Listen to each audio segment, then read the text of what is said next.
Action.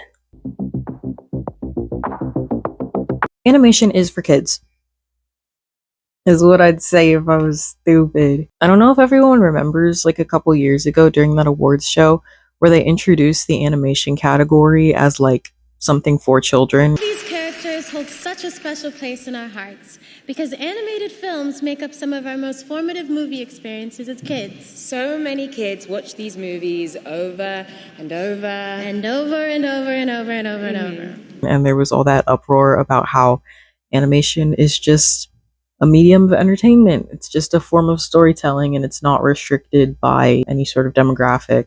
I mean, you think there's literally an entire branch of animation called adult animation, which is things like The Simpsons or Family Guy. It makes no sense to restrict such a like broad and inviting category as something that's only for children. Or when people try and dumb it down and say like, oh my gosh, like this show had no right being this deep, like it's just for kids. It doesn't make any sense. Who says that not everybody can enjoy it? Animation as what we know it to be today literally dates back to the mid 1800s with forms like spinning discs or flip books. So it's been here for a while and it's always been for everyone. So I'm not sure why we're saying it's for kids. Like literally all my life, I've been so in love with storytelling as a genre, or honestly just as this like universal part of the human experience. And I've always found animation to be one of my favorite methods of storytelling just because of how expansive it is. I feel like it really allows us to stretch our imagination and experience our world in ways that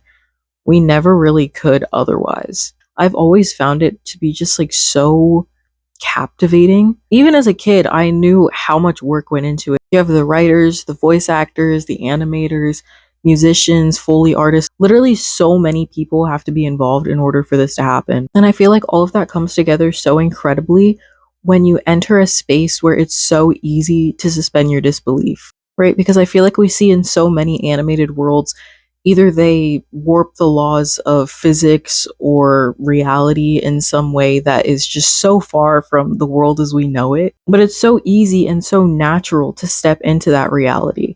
And I feel like that is in part because of the animated form.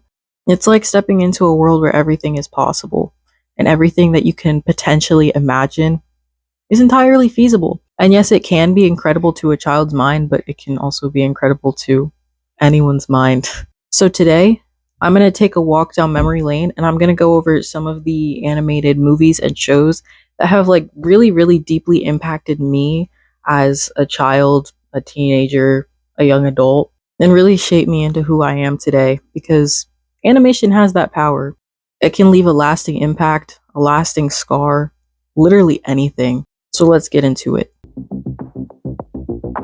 First, we're going to talk about my very first love as a child, and that was the animated Lion King movie from the 90s. Now, I don't think any number of words could ever describe how much love I hold in my heart for this movie. It has quite literally, since the beginning of my life, been my everything. You might have seen her in the corner of my videos because she likes to make an appearance, but this is my Nala.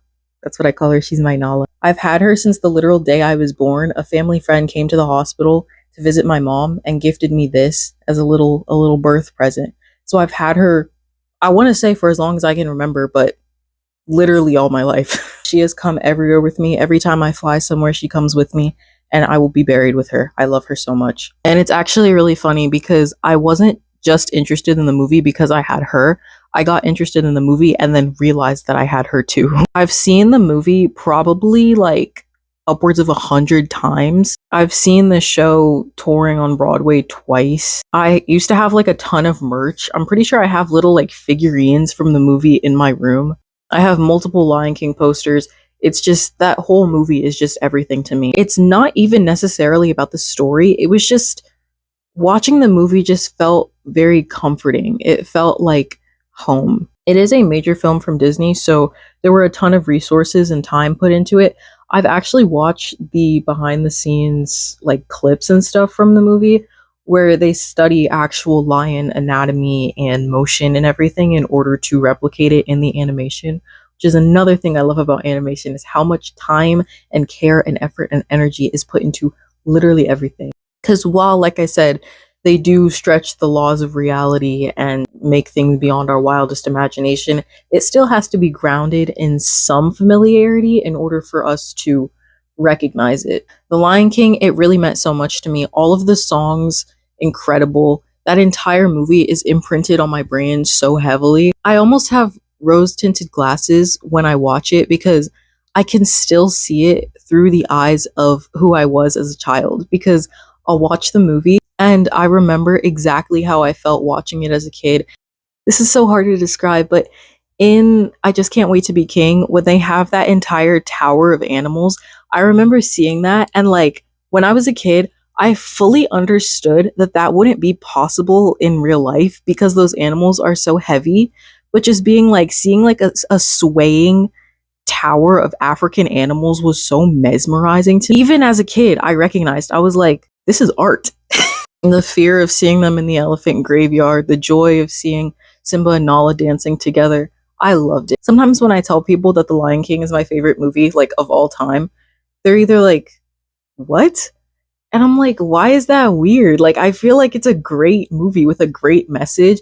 The scene where, spoiler, Mufasa dies wrecked me as a child. I mean, can you imagine being a kid and seeing that? Like, oh my gosh. Anyway, it's either they get confused about it being my favorite movie or they say that they've never seen it. And I always go, what?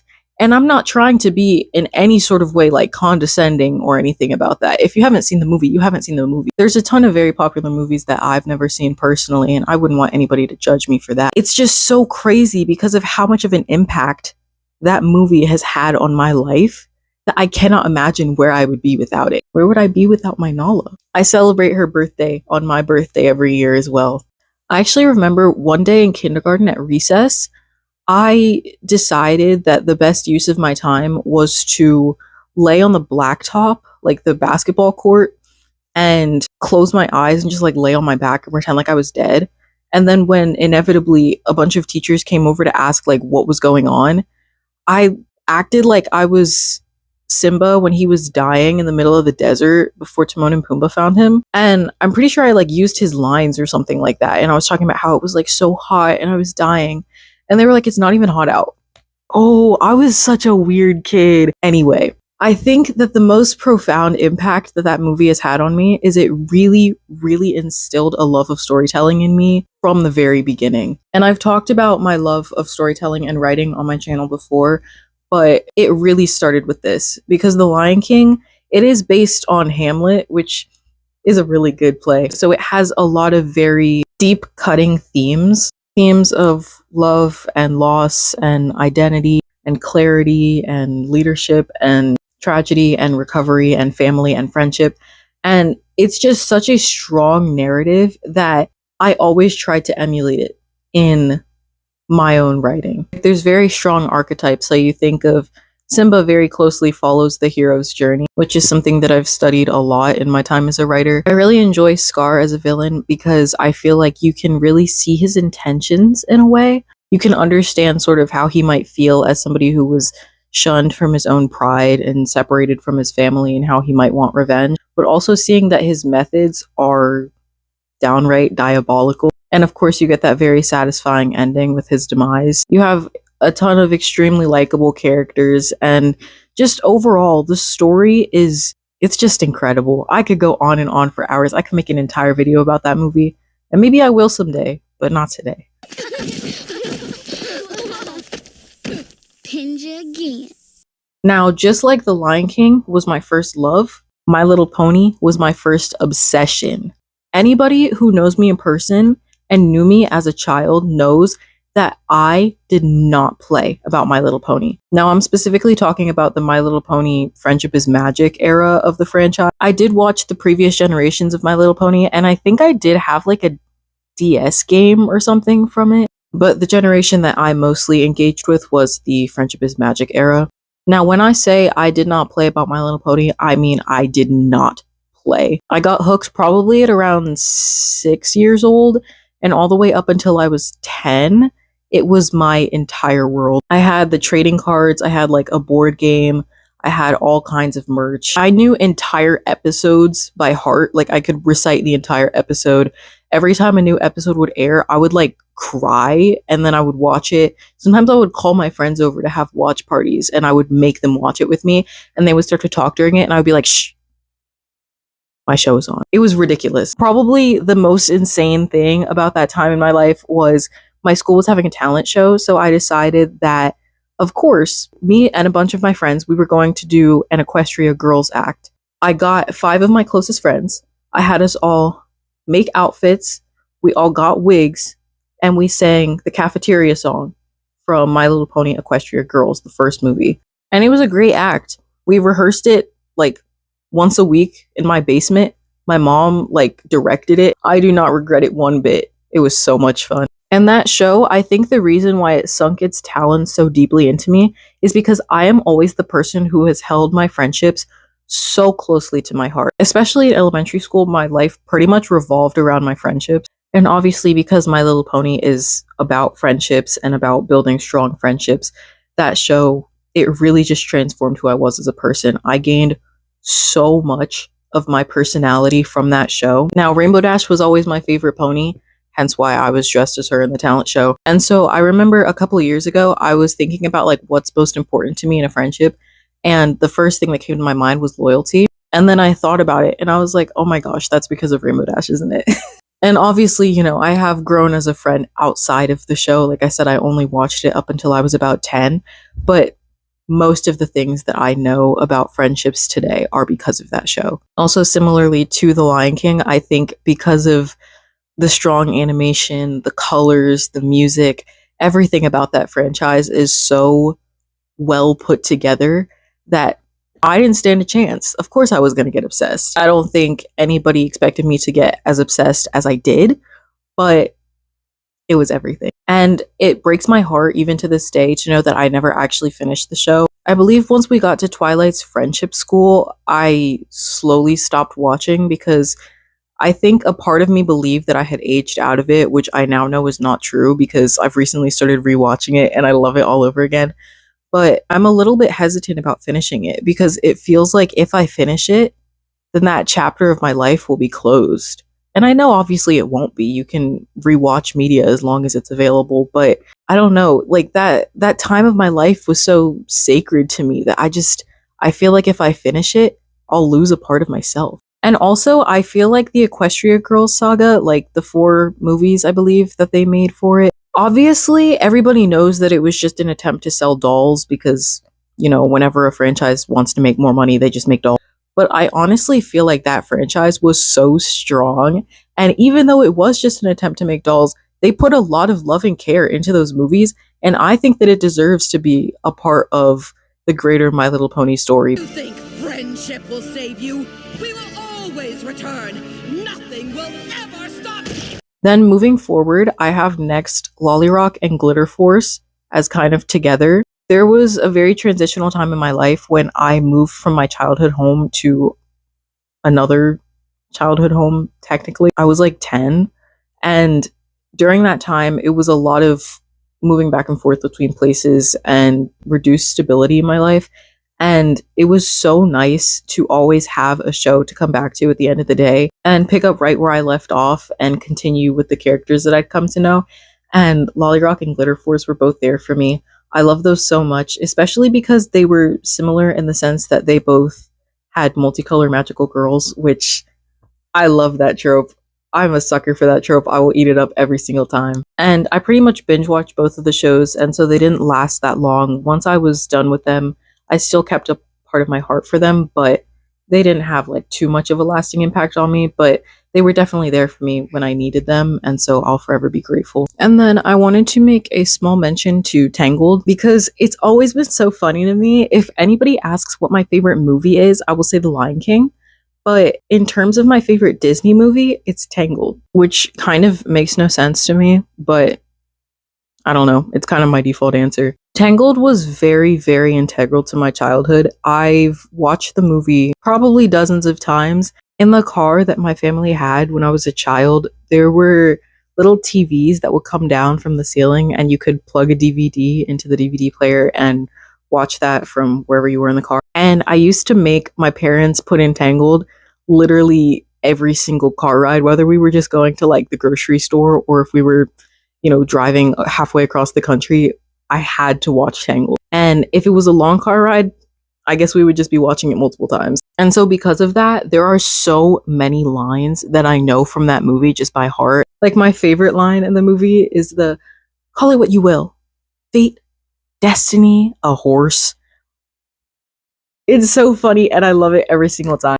Last year I convinced both of my roommates to watch Tangled with me, and then one of them ended up throwing slime at me halfway through the movie and it ruined my bed sheets and some of my pictures. So but I will not let that dampen the movie for me. Now, I wanted to give it a special shout out because I think it was my introduction to 3D animation. I know that there's that whole debate about like 2D versus 3D animation.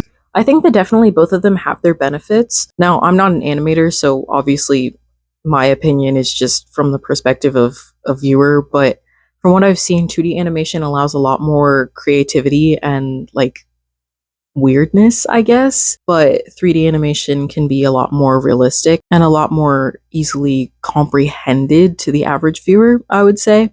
Overall, I would say that I probably prefer 2D animation just because I like the flexibility of it all, but 3D animation really is something special. And when you see it in such a big project like Tangled, which I believe was Disney's 50th animated feature, and it was also its first full-length 3D feature, which is really cool. When you get a lot of resources and a lot of funding for animators, along with really high budget technology and the best of the best in terms of writers and musicians and voice actors and everything, you really get a beautiful project. And honestly, I don't even know how a project like that would have turned out with 2D animation, but I'm so happy with what we got. One thing that really sticks out to me is the light in Tangled, which I believe is sort of a central theme to the movie. The texture on Rapunzel's hair when it started glowing, I remember really stuck out to me as a child, and I always just thought that it was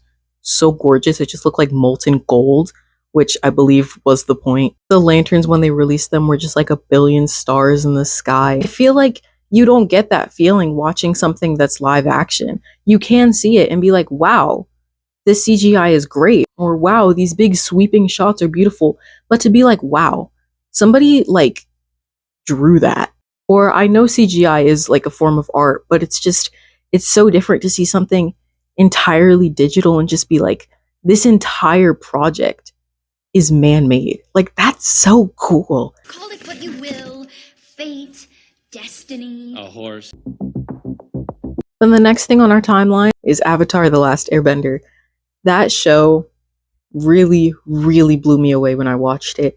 It was actually a quarantine watch for me. I was a bit late to the train. I know that show has been out for the past like 20 years or something, but like a lot of people, I got really interested in it over quarantine. I won't even lie, it took me a little bit to get into. I don't know why. It took me forever to get through the first episode, but then once I believe I finished the first episode, I was like, I like this. And so I kept watching it. And for a long time, I don't know why, I was so adamant that it was anime. Now, mind you, I was like young, so I didn't know technically like what anime was. I was just looking at it and I was like, this looks like anime. This is anime.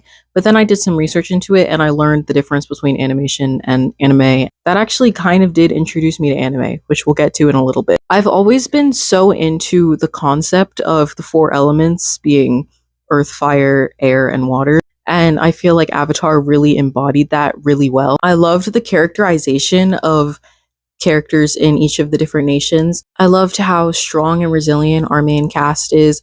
I liked how likable everybody was. I loved Zuko as a character with a redemption arc, and I loved Azula as a character without a redemption arc. I really believe that some characters shouldn't be redeemed, and I think that sometimes it is satisfying to have somebody get an end that they deserve. And I feel like Avatar is a perfect representation of how some things just should be animated. There was the original movie adaptation that they made that totally flopped and everybody agrees that it's just horrible. And then they also came out with the live action show on Netflix. And I'll tell you, I got through maybe a good 1.5 or 2 episodes before I was like, this is not Avatar. They lost all of the charm of the original show, and it was like they were trying to reheat their own nachos and it didn't work.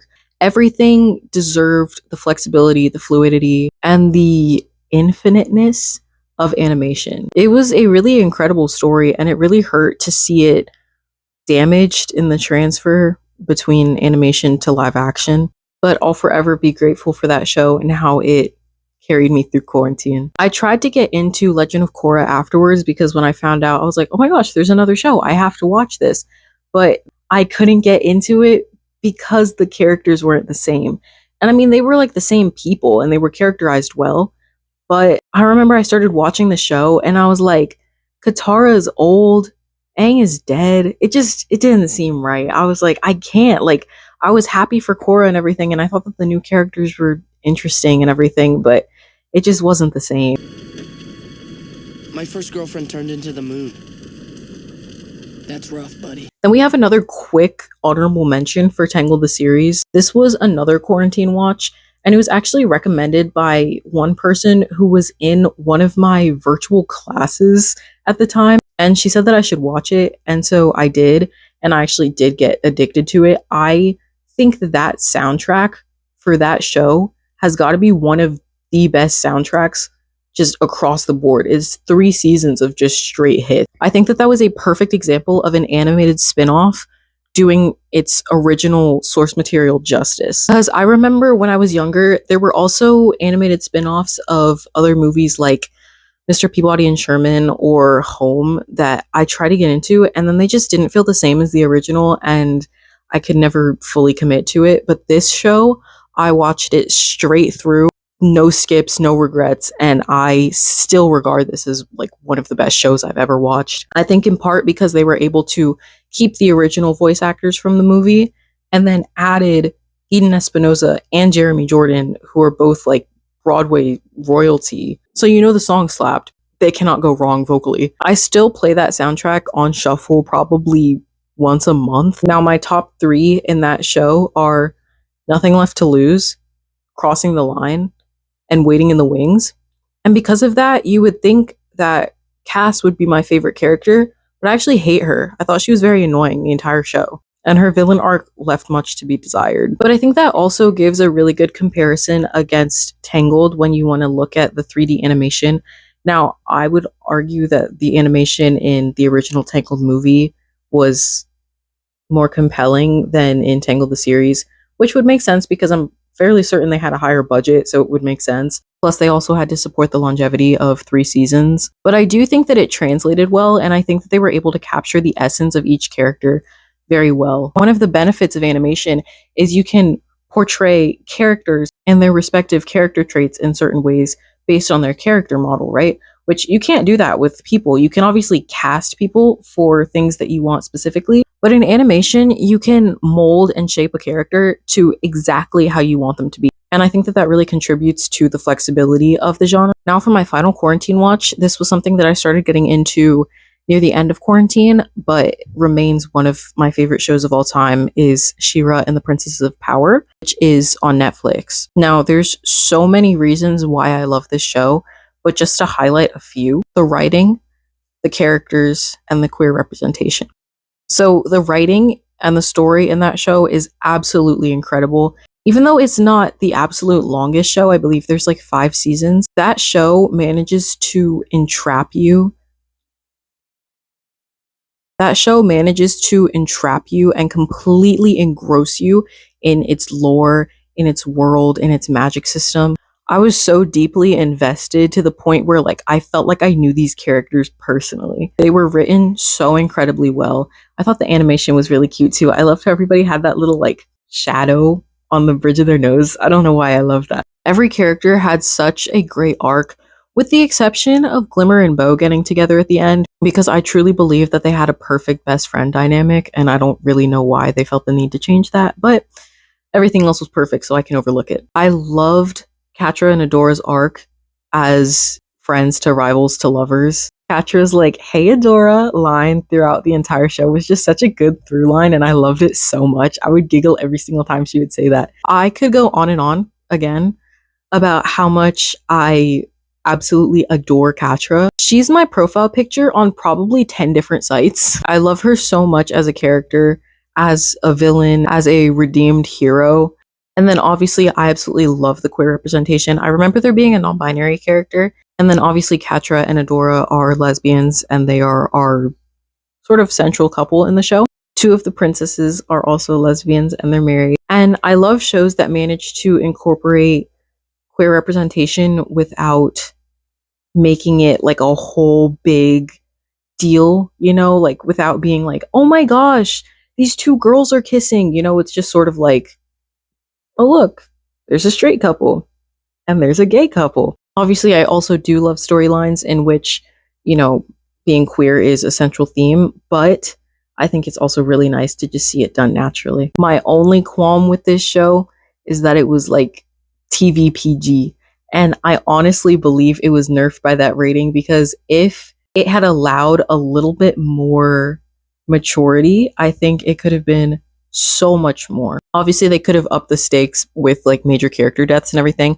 Pretty sure the only thing that we saw was, spoiler, Glimmer's mom getting trapped between worlds for all eternity or whatever, which was basically like her dying, but she didn't actually die because it was TVPG. I really believe that if that show had been allowed to explore darker themes, it really would have balanced out the like glitter magic of it all. And it would have, because I mean, the whole show was about war. They were at war the whole time. And it was like we were getting that without the casualties and the really like gruesome reality of war. And I feel like if they had found a way to balance that a little bit better, I feel like it would have been immaculate. But for what we got, I was very, very satisfied. Hey, Adora. How's it hanging? Ketra, that is low, even for you. Oh, you know nothing's too low for me. Now, of course, when I talk about animation, I have to talk about anime, because why would I not? And that's probably one of the biggest forms of animation today. I first tried Demon Slayer a couple of years ago when one of my friends was like obsessed with it and was watching it. And so I was watching it with him, and I believe we got either up to or up through the Swordsmith Village arc. And then a ton of drama happened in that friend group, and I no longer associated with him. Also, the anime didn't really grab my attention enough to keep me watching. I definitely thought it was good, but it wasn't something that I was like, I need to keep watching this. But that was my introduction to anime, and I actually really liked it. I liked the internal monologues. I liked the different kind of animation that was a little bit goofy sometimes, but also knew how to get serious, knew how to get extremely impactful, and really knew how to connect with audiences. And so I wanted to try another one. The one that I ended up landing on was a similar one, I guess, just because they're both action animes and they have a lot of overlap in fan base, was My Hero Academia. I don't think I have ever binge watched 7 seasons of a show that fast. And I'm saying 7 because I believe season 7 was actively rolling out while I was watching it. It made me buy a Crunchyroll subscription so that I could watch the dubs when they came out. Because yes, I did watch My Hero dubbed. I'm sorry, but it was my first time watching an anime all the way through, and I was not at all used to hearing Japanese, and I was like, I'm gonna have to watch it dubbed. But the thing is all of the English voice actors in My Hero, they're very seasoned and they're very well trained. I absolutely adore My Hero. I have a poster of it in my room, and it's actually really funny because I can attribute my sleep schedule. As of right now, I'm filming this at 3 a.m. and my sleep schedule is still so screwed up because of My Hero, because I binge watched it 2 years ago. And I got so attached to it that I would be up until like 5, 6 a.m. watching it. I had never done that before. I had never consistently been up that late before.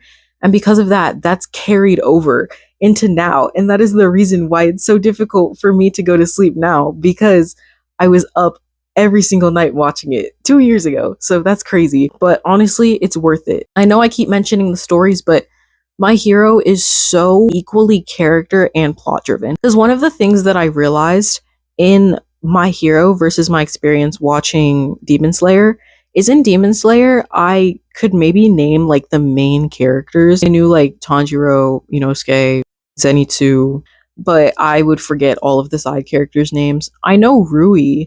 He was the spider guy. I remember I liked him. In My Hero, I realized that literally during like season 2, I knew everybody in 1A's name. I remembered it and I put effort into remembering their names because I felt so connected to each of the characters. Except for Mineta, I did not care about him, and I still don't care about him, and I'm not sorry. But I found that there was just so much care put into developing each of the characters' personalities, their likes, their dislikes, their strengths, their weaknesses.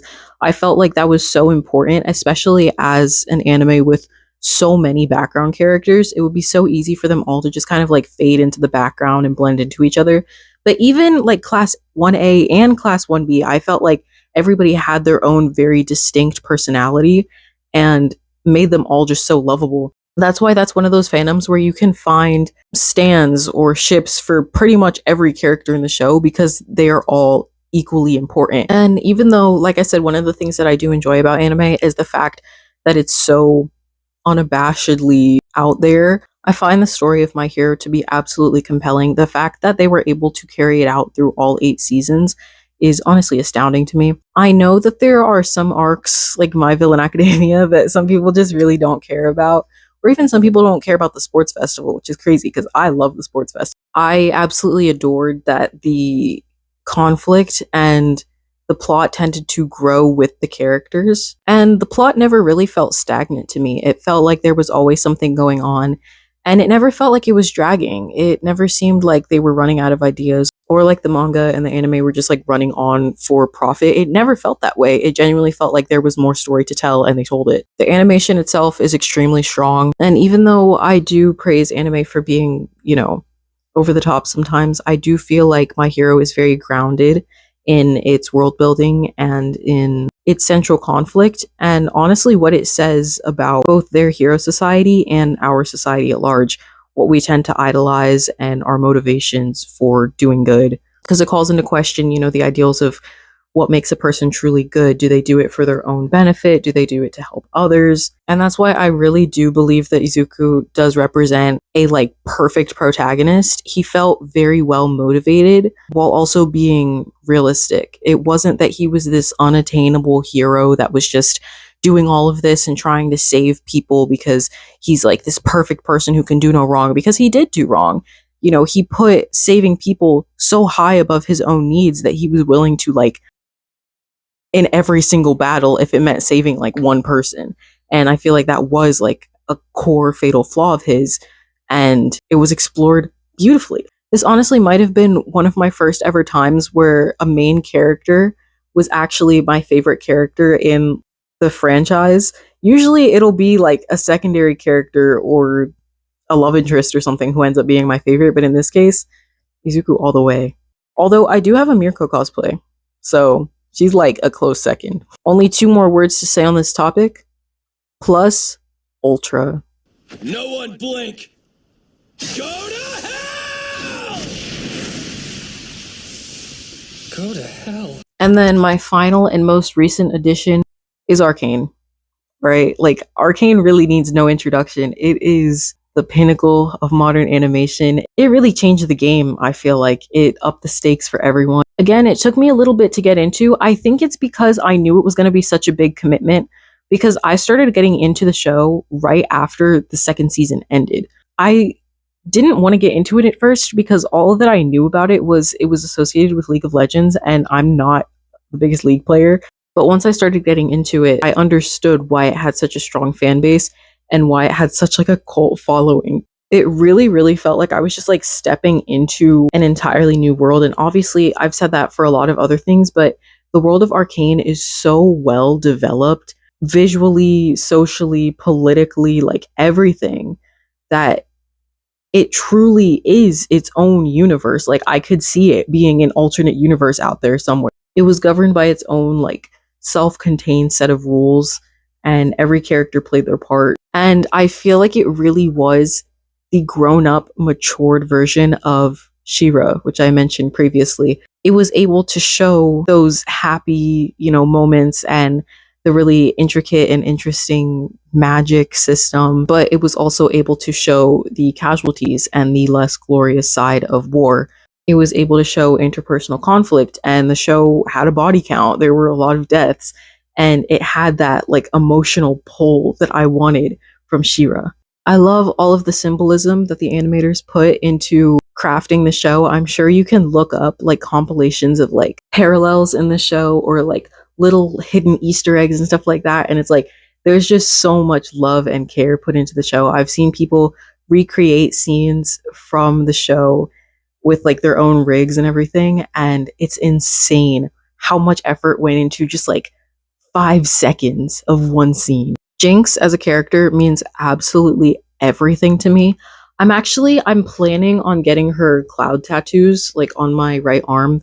And I know a lot of people look at that and they're like, "You're gonna get a League of Legends tattoo?" No, I'm gonna get a Jinx tattoo. And it's like, obviously, I'm not gonna say that I relate to her in all of her mental strife and everything. I know she's been through some things that I luckily cannot relate to, but she's meant everything to me, especially like as a younger sister with an older sister who I look up to. And even though, she does go through a lot, she still carries so much love in her heart. She still is a very vulnerable character, and she represents a lot of pain and regrowth, I believe. And I'm not going to sit here and be a Jinx apologist and be like, yeah, I'm so glad that, she did all these horrible war acts. Like, obviously not. But at her most basic level as a character, like looking at her as Powder and not Jinx, she's just such an incredibly written character who I literally cannot help but sympathize with. Obviously, because she's fictional, okay? If she was real, that would be a different story, but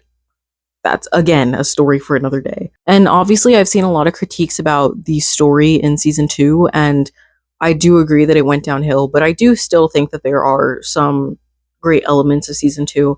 I do agree that it was rushed, but I think that they did well with what they had. And one thing that I had to say is that I do know that Jinx and Caitlyn are intended to be like sort of like literary foils in a way, especially in their relationships to Vi and how they are like the two closest people to her in her life. But just because I love one doesn't mean I have to love both, okay? I respect people who love Caitlyn. Me personally, she's not for me. And a lot of people say that you can't resonate with Jinx and you can't love Jinx and then not like Caitlyn because they're the same. And I'm like, they're not the same though. Like Jinx, she went through a literal lifetime of grief, lost 3 families, 2 out of which were found families and also her fault.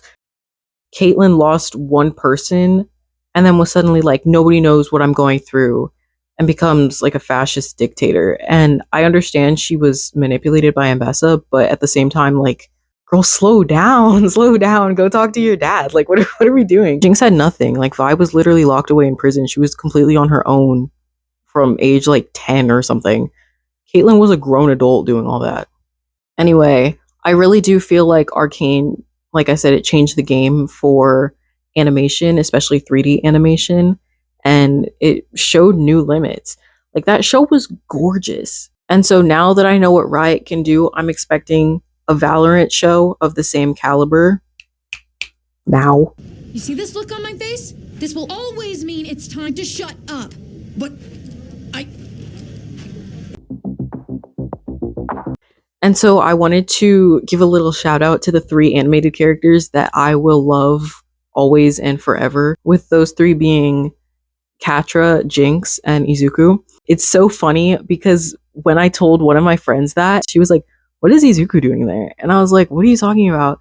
And she was like, "Jinx and Katra are like very similar thematically, and then there's Izuku, who's like literally the opposite." And I was like, "Oh, that's kind of true." I love morally great characters with redemption arcs, I guess. And it's funny because while talking to that friend, I was like, oh, another character that almost made it onto that list was Azula from Avatar: The Last Airbender. And then I was like, oh my gosh, wait, she literally fits in so well with 2 of them and not the other one. So I guess I do have a type, but I really do think that animation as a genre and as a medium, it's so transformative, and I love that it's constantly evolving, especially because in a lot of cases, it's pretty much entirely technologically based.